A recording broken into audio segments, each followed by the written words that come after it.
Morning, students. Let us continue with the story Dr. Heidegger's experiment. They looked as if they had never known what youth or pleasure was, but had been the offsprings of nature's dotage and always grey, decrepit, sapless, miserable creatures who now sat stooping round the doctor's table without life enough in their souls or bodies to be animated even by the prospect of growing young again. As they picked up the glasses with their palsied hands, with their weak hands, how they were looking, what was their impression at that time, that is described as the author writes.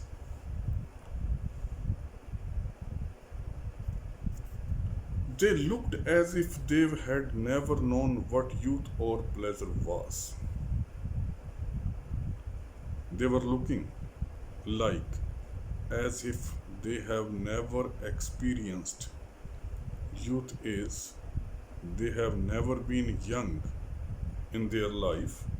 They didn't know what pleasure was, but had been the offsprings of nature's dotage. It seemed as if they were inborn old. From the very beginning, they were old. They were the children of the dot age. They were the children's offsprings of the old age. And always grey, decrepit, sapless, who lived their life always grey, always old, always decrepit, always disabled, always sapless means always without power, without vigor, miserable creatures who now sat stooping round the doctor's table. They looked very miserable human beings who were now sitting around the table of Dr. Heidegger without life enough in their souls or bodies to be animated. It seemed as if they were not having life enough to be made alive once again, whether it was their body, whether it was their soul. Even by the prospect of growing young again, even there was some chance, some hope, whereas the qualities, whereas the features of this water were concerned, but still it seemed as if they are old creatures. They drank off the water and replaced their glasses on the table. Immediately, they intook the water and put those glasses on the table. Assuredly, there was an almost immediate improvement in the aspect of the party.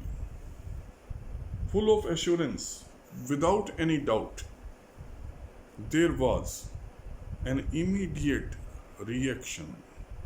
There was an immediate improvement, whereas the body of these four people were concerned, not unlike what might have been produced by a glass of generous wine. It was just like as if somebody intook a glass of wine and intoxicating impact of that wine was there on the mind and the body of the person. The same type of experience was there experienced by these four people, together with a sudden glow of cheerful sunshine brightening over all their vices.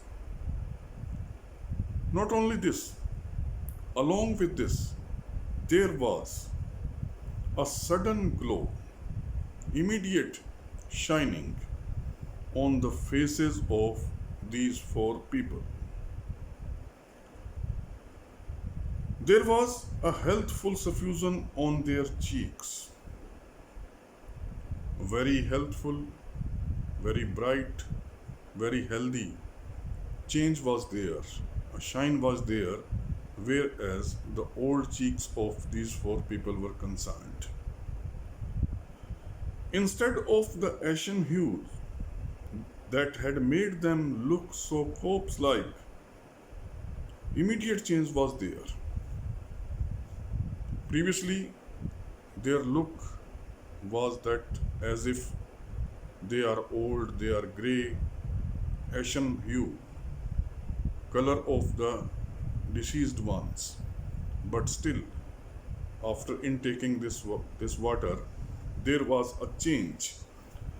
The bodies previously who were looking as if the dead bodies are sitting there, now there was appearing some change in these bodies.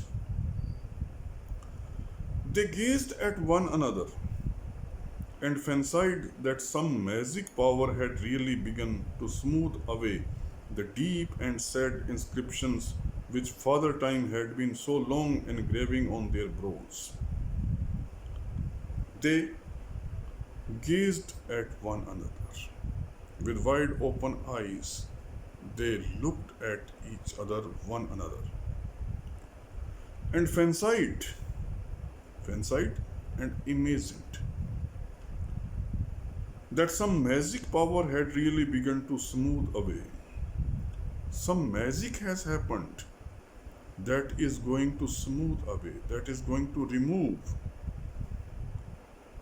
the deep and sad inscriptions of which Father Times had been so long engraving on their brows. This magic, what this magic is doing, this magic is removing the deep and sad marks which were marked there on their faces by the old age. The widow Wycherley adjusted her cap. After this reaction, that lady, she adjusted her cap, for because she felt almost like a woman again. Why? Just because that the result of this water was there, that she was feeling that she has become a woman once again, not an aged lady. Give us more of this wondrous water, cried they eagerly. At once they cried. Very much interested they were to have this water more. They addressed to the Dr. Heidegger that give us more of this wondrous water. Give us one more dose of this wonderful water. We are younger, but we are still too long. No doubt there is improvement. Comparatively, we are younger, but we are not completely young. We are still aged one. We feel that we are still old. Quick, give us more. Hurry, immediately give us some more water. Patience, patience, quoth Dr. Heidegger, who was watching the experiment with philosophic coolness. What Dr. Heidegger said, have patience. He caught it, have patience.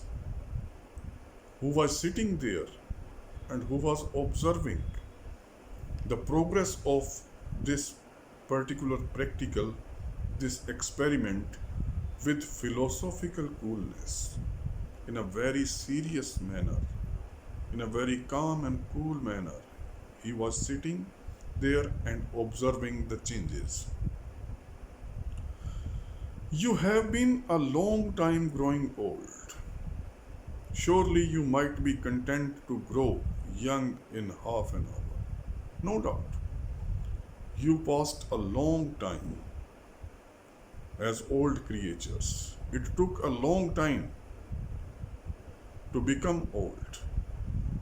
And there is no doubt that you will be satisfied to be young once again within half an hour. But the water is at your service. Water is here, and I am going to serve you once again.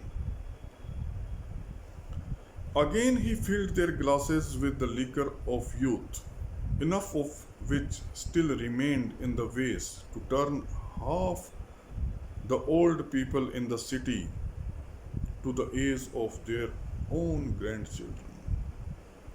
Again he filled all the four glasses with that water, but still enough water was there in that particular pot, in that particular jug, in that particular vase. And with the help of this water, even the half people of that particular city, half the old people of that city could be changed, could be converted, could be made young once again in the age of their grandchildren. While the bubbles were yet sparkling on the brim, the doctor's four guests snatched their glasses from the table and swallowed the contents in a single gulp. While the gas was coming up, the bubbles were coming on the surface of the water. What these four guests of Dr. Heidegger did,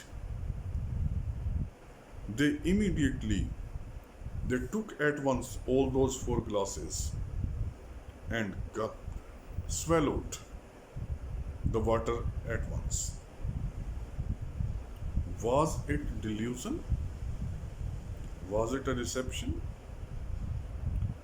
Even while the draught was passing through their throats, it seemed to have wrought a change on their whole system.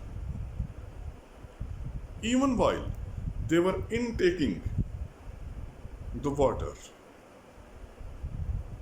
there was a certain change in the body of these four people. What the writer says, even while the draught was passing down their throats, as the water was passing downwards through the throat, it seemed to have wrought a change on their whole system. It seemed that it was bringing a change whereas their complete body was concerned. Their eyes grew clear and bright. Their eyes, they started shining. They became bright. The dark shade deepened among their silvery locks.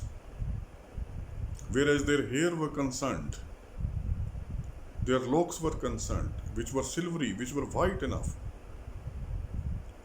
Darkness started covering it. Means their hair started becoming dark, black in color. They sat around the table, three gentlemen of middle age and a woman hardly beyond her buxom prize. They were sitting there around the table.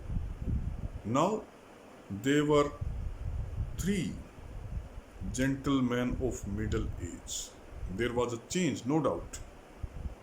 They were now of the middle age. They were not old now. And whereas the lady was concerned, she was wrinkled, she was weak, she was not beautiful, old lady. But now she seemed as if a healthy woman was sitting there. Mark it here. We shall continue in the next lecture. Thank you very much.